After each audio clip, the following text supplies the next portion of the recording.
नरभक्षी डाकुओं का गिरोह घने जंगल को चीरता हुआ आगे बढ़ रहा था। ये लोग भोले भाले किसानों को मारकर उनके घर, जमीन और अनाज पे कब्जा कर लेते थे।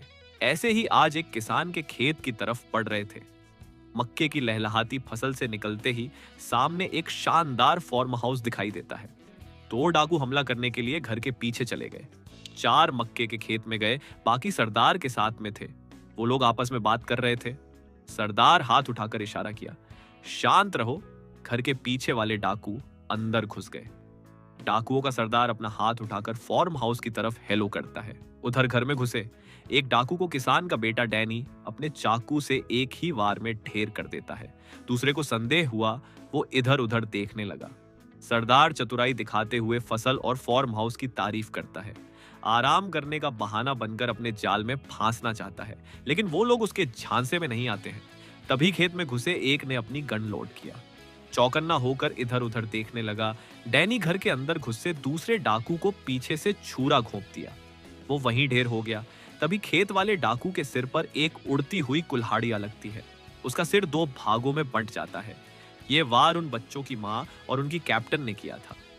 दूसरा आदमी चौकन्ना हो गया। तभी उसकी नजर अपने पैरों के नीचे गई। वो कुछ सोच पता उसके पहले एक गोली उसके सिर को चीरती हुई निकल जाती है। डाकुओं के सरदार के पास खड़े लोगों पे गोली चली, एक एक करके गिरने लगे।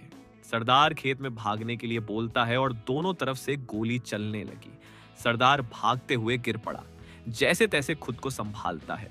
उसके पीछे से एक महिला आती है और उसे एक ही वार में ढेर कर देती है और उसकी गन उठाकर दूसरे डाकू का सर उड़ा देती है।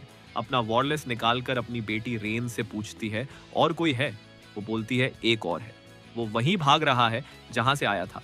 तभी मां बोलती है, मार दो उसे। रेन ने उसे मारने के लिए जैसे ही अपने गन का स्कोप खोला, देखा कि उसका भाई डैनी पीछा कर रहा है। तभी डैनी उसे उठाकर पटक देता है। वो डैनी के ऊपर चाकू से हमला करता है, लेकिन डैनी फुर्ती से चाकू छीन के उसके सीने में घुसा देता है।